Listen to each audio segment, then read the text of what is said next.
Good morning, YouTube. All right, it is time to do a little baking. And there isn't a whole lot better that you can make any time of year than Millionaire Shortbread. Rich, buttery, caramelly, chocolate, all the good things, and so easy. This one is delicious. You're gonna love it. So let's cook, y'all. We got a family to feed.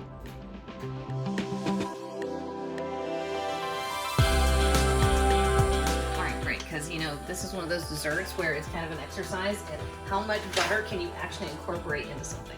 And the answer to this is all of it. So we are starting with 2 sticks, 1 cup of butter, and I guess it would help.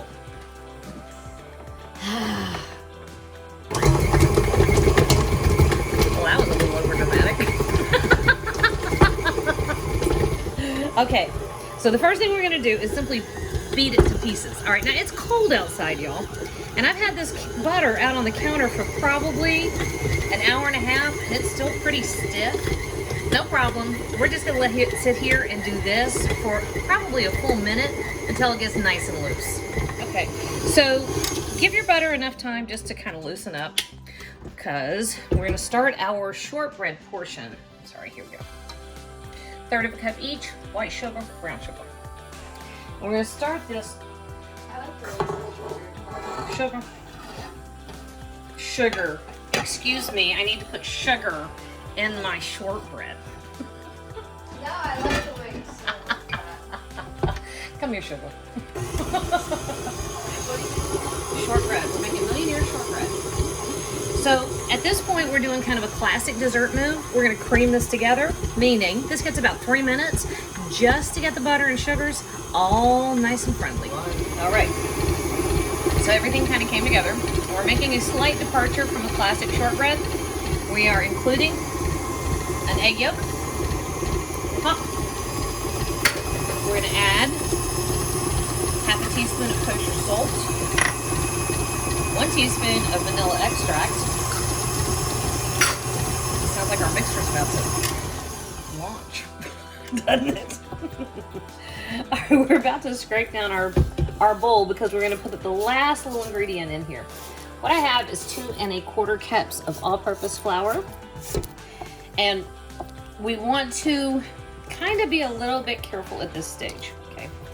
You get all your stuff well mixed before you start adding the flour. We're going to add the flour in stages, but we're only going to add the flour until it just kind of comes together. Okay, we want it to be crumbly. So the best way to do that. Are you humming? Are you humming? Something. Just something. Just a little something. Okay, so I'd say about a cup of our flour in there. Keep your handy dandy doodad. Keep that handy because you're going to want to scrape down your bowl because you're working not quickly but carefully.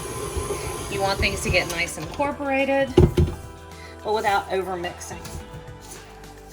That is, I know, not near as exact as a lot of people want to hear, but it's just the way it happens sometimes. It's an inexact recipe. Well, people like to, okay, all right, here I'm gonna get on my soapbox for a little bit. My soapbox is what usually lets me get on my high horse. Those were some pretty good metaphors, Ben. Most baking, yes, people preach and they're like, oh, you gotta be so exact with baking. Yes, sort of, much as you can.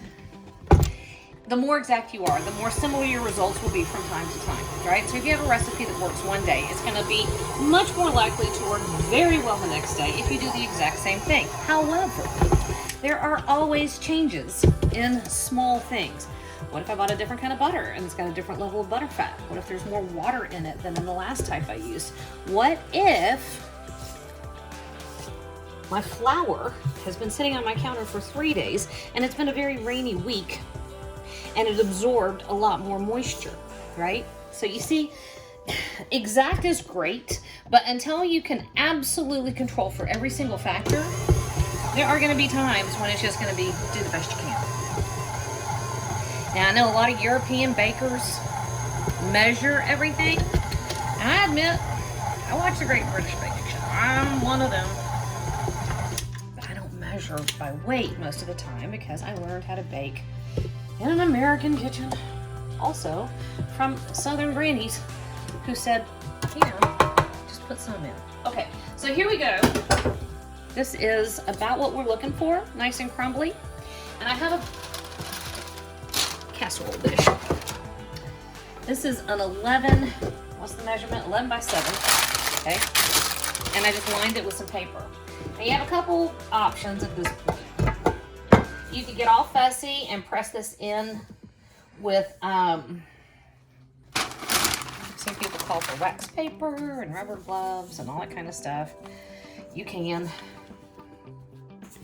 I prefer to keep my hands scrupulously clean. I mean, if you don't, we aren't going to stop you. I know.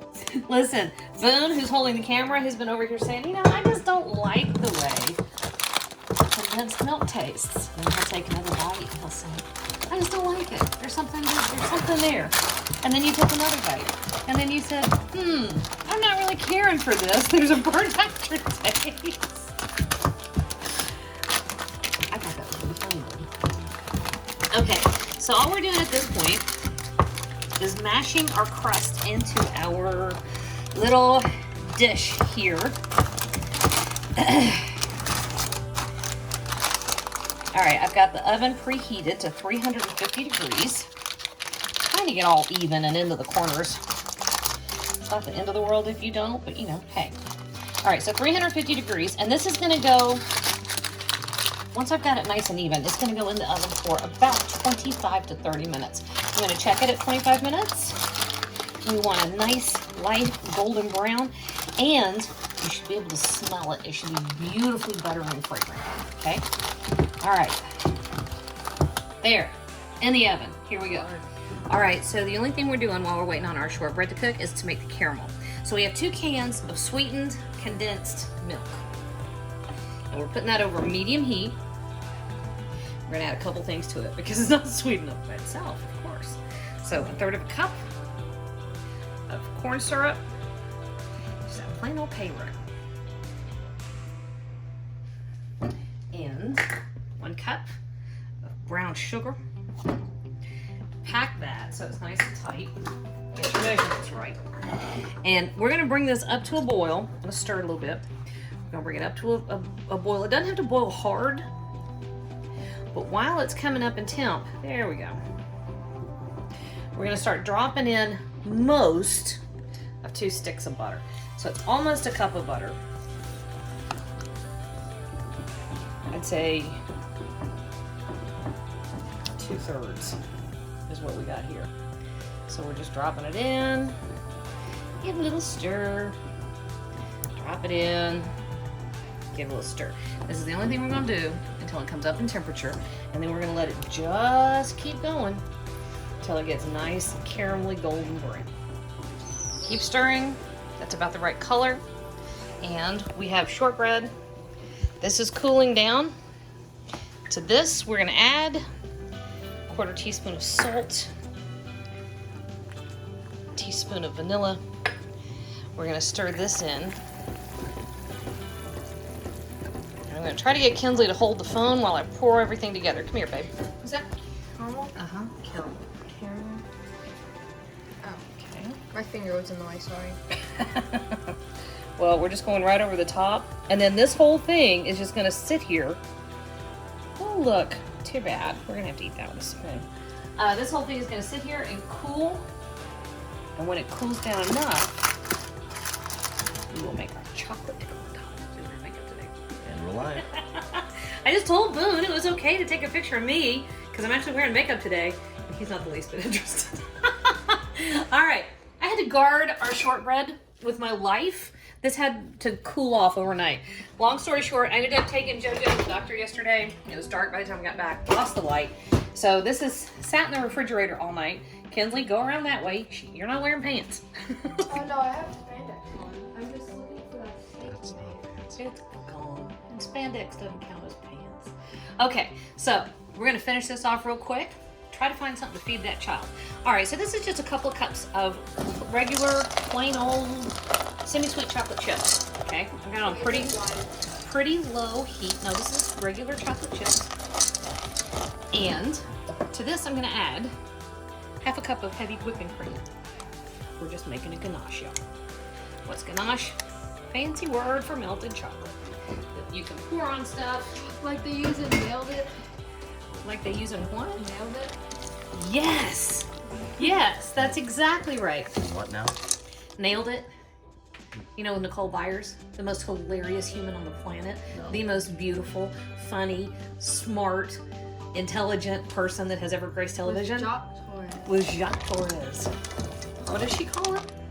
Mr. Chocolate. Mr. Chocolate. That's right. Okay, we are not nailed it level people, but we like to watch. And I think Nicole Byers should just be president. I think she's the best. All right, so this is just gonna sit here. I'm gonna stir it a lot. Low heat. It's gonna get melty. So we're good to go. Our chocolate has melted. So we're gonna stir in half a teaspoon of vanilla and about a quarter of a teaspoon of kosher salt. Again, let's flip the other way around. That's all right. I think everybody will forgive us. All right, so we're just stirring this in, and you're not cooking anything here. You're simply melting. Okay, so we're just melting this all together.